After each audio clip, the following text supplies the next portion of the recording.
Hello, my name is Dennis. I run Private Accelerator SaaS Camp, and I wanted to share this final strategy for SaaS products, which has so far generated us over 1.1 million in revenue, and that's why I thought that you will find it valuable as well. So basically, there are a couple of things here.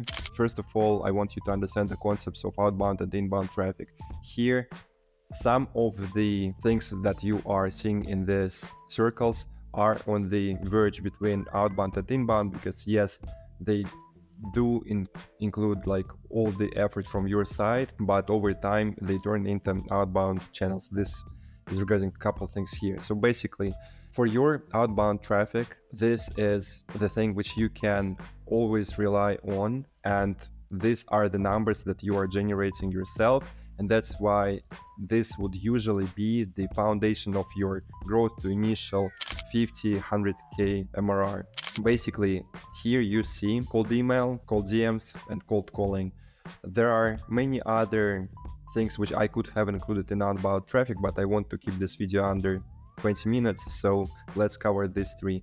You want to be sending out cold emails to grow your SaaS product, because I so far have not seen many niches in which this cold email strategy would not work unless you so basically a couple of niches in which cold email would be very difficult to work would be everything that's crypto related, everything that's investments related, and everything that's very and hardly technical. Especially if you're in the crypto Web3 space, I would say that inbound traffic would be a better journey for you, just because many algorithms are identifying cold DMs and emails which contain this crypto/investment wording as spam, and that's why it's harder to achieve decent numbers there. And for that reason, you would be better off with relying on inbound traffic channels. So short overview is that basically you have outbound traffic and inbound traffic, and in each of them you have multiple sub channels that are all driving traffic to your landing page, right? Landing page giving you trials and or demos depending on the ticket size that you are selling into, which then gets you emails, and you warm up your customers and users through email campaigns. And then as they are getting warmer and warmer, you can be using them as an opportunity for upsells or referrals. Now going here step by step, we started covering cold email. So here, look, you might be using different tools for sending out thousands of emails every month just because you want to be hitting on your inputs and on your outbound numbers. As long as you are continuously putting effort into your outbound and your SaaS is not in one of the niches which I covered previously, sooner or later you will be getting output, or in other words, signups and demos from there, and that's why you always want to be focusing on this stuff. For some SaaS which are relevant for local businesses, SaaS that are for traditional businesses, you may also want to consider cold calling, because today's morning I met with the founder who is growing a SaaS which is relevant to people who are lawyers. And there you have many numbers available, and that's why some of the outbound strategies that we are going to be trying with him are going to include the cold calling aspect as well. Why? Because the beauty of outbound is that you can turn your business into a system. And what I mean by that is because as long as you know that each 100 calls are going to give you 2 signups, and every 15 signups are giving you 1 customer, you can do all the math and calculate how many calls you need to make in order for you to hit your numbers. And this is brilliant, because this is how eventually you go from having this unclear path to hitting whatever MRR goal you have towards understanding, okay, we need to do this many inputs for us to get close to this number. And that's exactly how you want to treat your SaaS business. Apart from cold email, you want to also be running cold DM campaigns. Main channels we are using for this one inside startups that are inside SaaS Camp are Twitter, Facebook, and LinkedIn. Be aware that it's much easier to get banned on Facebook with cold DM strategy, especially without you being friends with people. And that's why one of the best scalable strategies for cold DMs would be not about just cold DMing people on LinkedIn and Twitter, but also scraping their emails from these platforms and also checking in with them via cold email, so that you are doubling your chances of getting a reply from them. But be mindful about not doing this couple things at the same time, because if you are hitting on the same person from 5 channels at the same day, high chance they will mark you as spam, and you don't want this to be happening.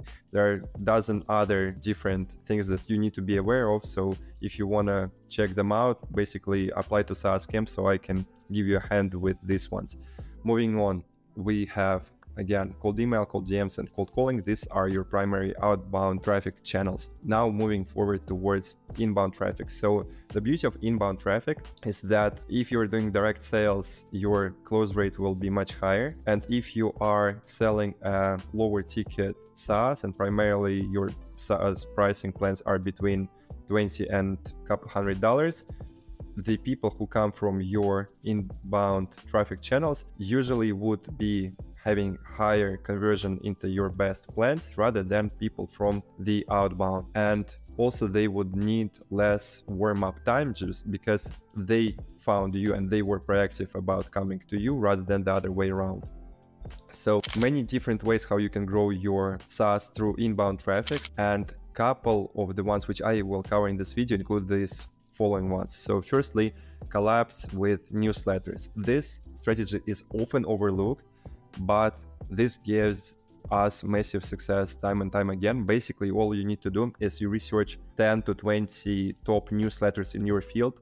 You go and approach the people who run these newsletters and find a way to craft an offer which would be super appealing to them, and that would incentivize them to promote your product. After you dial in 5 to 10 collaborations like that, usually if you're in B2B, you would be getting at least 20 to a couple hundred demos. If you're in B2C, this can go up to tens of thousands of signups, just depending on the size of the newsletters. Another channel which is very similar in terms of the way you operate it for the inbound is going to be podcasts, because the idea is similar. You find the top podcasts in your niche. You understand, okay, what are the podcasts that are my ideal customers listening to, so that you approach them and you either become a guest speaker in this podcast, or if you are in enterprise SaaS, what you can also consider is creating your own podcast, because there in enterprise sales in particular, it's super challenging to build trust, and trust in enterprise sales is everything. And one of the best and fastest ways to get trust from enterprise prospects is them being warmed up through your podcast. And after they listen to 5 to 10 episodes, that's usually when they would go and purchase your solution for tens of thousands of dollars monthly or annual contract. For B2C products, however, I think that this would be a longer move in terms of their long-term strategy. I think you'd be better off collaborating with a couple podcasts by being a guest speaker rather than starting your own one. But of course, over time, this can be a brilliant strategy as well. So regarding content marketing, well, depending on the audience that you are selling to, think, okay, what is the number one platform that they are present on? Because sometimes I had cases with founders reaching out to me, and imagine they are working on a SaaS for women bloggers and for people who are in their 40s, 50s, and they would be coming to me and asking, Dennis, why is this one channel not working for us? And then we understand that, okay, look, in your case, the Facebook would be much better option because, okay, this customer profile that we want to target is present there. So it's not what you like most, but what your audience likes most and where they are most present at. This is how you choose the platform for your content marketing. Now, another thing which I see founders doing super often is when they just post feature updates or how they are hanging out with their family on a weekend. This is not the type of content that brings you signups and customers. Yes, sure, you over time want to be building trust and authority by sharing some aspects of your personal life, but I guess the reason why you're listening to this video is not because you want your potential prospects to like what you're doing on the weekends, but rather you want them to pay for your product, and that's totally reasonable. So the way you run content marketing to get them sign up and purchase your product is surprise, talking about the case studies and how your product continuously delivers results for people. You want to be posting your sales assets at least 2 to 3 times a week, depending on the platform. And by sales assets, I mean anything that will have high chance of turning a cold prospect into your paying customer. A couple of aspects of sales assets are going to be case studies, testimonials, other forms of social proof, and detailed threads or breakdowns of how your product helps someone go from A to B in the fastest way possible, despite that objection. And as long as you are posting these ones 2 to 3 times a week, I have not seen a case when someone would be doing this correctly and would not be getting people in their product after a couple months of effort. Then Facebook, LinkedIn, and Twitter group strategy. This one is very interesting, and I'd say that it's been on its prime in 21-22, but I still see relevance for this one in year 2023. The essence of this strategy is you creating a group. For example, imagine that you are growing a SaaS for copywriters and you create a copywriting group and you drive traffic into this. The way your funnel would operate is that you'll be using all these different things to drive traffic into this group, and then as you are getting more and more people join this group, you'd be putting your sales assets inside it such a way that people warm up and then they go sign up for your product, purchase it, and so on. You can be doing this group strategy on multiple different platforms, including Facebook, LinkedIn, and Twitter. I think that most success has been for this one strategy on Facebook, and it's most mainstream approach there. However, I think it's still relevant to do it on LinkedIn and Twitter, just because, again, as long as your customers are there, it does make sense to do it. The way it would look like is, imagine I'm running SaaS for copywriters. I create master copywriting group, and there I share useful content pieces every other day and engage with my audience. When they are ready, they go and click one of the plugins which we drive towards our product landing page. From there, as long as they are already committed to purchasing, then they go down in the funnel. So again, apart from sales assets, you may be using giveaways in your content marketing, and I've been surprised by how well this is working, even with many people today being overwhelmed with these giveaways. Basically, you can be sharing PDFs, checklists, guides, and everything that is in demand among your ideal audience, and such way you'd be getting their emails or their contacts, and then you'll be running very targeted campaigns towards them. Coming back to this example of copywriting SaaS, you can be doing something like master copywriter checklist, how to dominate copywriting business in 2023, for instance. And this is how you would get a couple hundred people to comment on the giveaway or share the email, depending on the platform. And then you can reach all of them one after another in super tailored campaigns, saying, yo, you engaged with one of my posts. I thought that you would really find this one thing useful. And then you go and either get them in a demo or you get them into your website and get them to sign up. The next thing would be, of course, blog and SEO. I have no idea when this strategy would die out. I believe that it will be never. And for that reason, yes, it does make sense to be doing blog and SEO for inbound traffic attraction. But be mindful about one thing, because a couple of people who reached out to me, they've been doing blog and SEO for over a year. But the fact that they have been doing this in the market where there is like low search volume for their product has caused them to not get as much output as they expected. So as long as people are searching for solutions similar to yours, if people are actively searching for the way to solve this pain point, yes, you can expect to get decent results within 6-8 months of you doing your SEO and blog strategy the right way. However, if there is low search volume, be mindful that you can easily invest a couple of years, spend a lot of time and effort on your blog, but not have anything that you expected, just because the total market volume of those who are searching for this thing is not as large. Then, speaking at and hosting different events, look, you might know ClickFunnels and a couple other things, and these are the examples of products that have scaled successfully through events. The event strategy may also include the webinar one, say online events. And the way you approach it is basically, imagine there is an event that has 20,000 copywriters and you've got a SaaS to help copywriters. Guess what? If you run a very nice speech there, high chance you're gonna get thousands of people to sign up for your product or hundreds of demo requests. And this is the exact reason why this works brilliantly, because you prove your authority by speaking on the topic there, and this is how you drive traffic into your solution. You can consider hosting your own event and doing it multiple times a year, or you initially can jump into the ones that already have traction, leverage their audiences, and do it the following way. And then I mentioned the podcasts already. Again, if you're in enterprise sales, this is a brilliant one.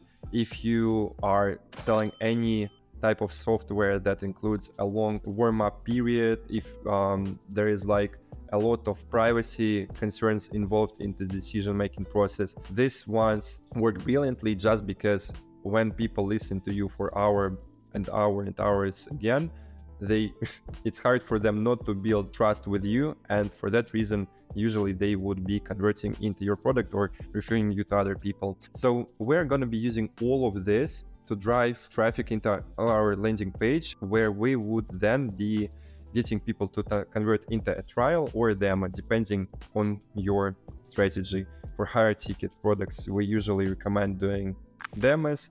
For lower ticket, it's trials. However, if you are currently below 50 or 50 to 100 customers, so in case you are doing in this like range of 5 to 50, there is one interesting thing about, again, doing things that don't scale, and this is getting your first 100 customers through direct sales. And the reason why I always like this approach is because by you having one-on-one conversations with your first 100 customers gives you immense market knowledge, and it's becoming very difficult for you not to build a successful startup if you have so much understanding of who is purchasing from you, who is buying from you, what are top objections they have, and so on. With you having so much material and understanding of the target market, you would always be running great campaigns, have nice ROI, you would know the right headlines to put, you would know which objections to address in your copy, and everything will just become much easier. So for that reason, no matter if you're in B2C or B2B, think about converting your initial 100 customers through direct sales, as long as you believe that it's going to be allowing you to scale much and much faster later on.